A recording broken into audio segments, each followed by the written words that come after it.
Back here with the 2016 Chrysler Town & Country. Excuse me. Replaced the injector number 5 back here. Raised the fuel rail up. Take up 4 Torx. Rail comes up. I recommend you use some type of Vaseline or grease.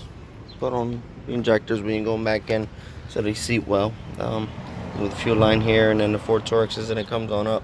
And when you go back in, make sure you put some type of grease or Vaseline on it. I noticed in my last video I didn't have injector number 5 plugged in because I had it on the noise light, but I did plug it in and verified it wasn't firing in the cylinders the way I showed you guys.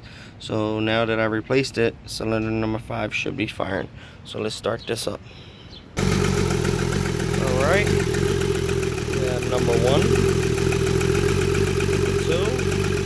number 3. It's really 1, 3, and 5. Now 5 is firing.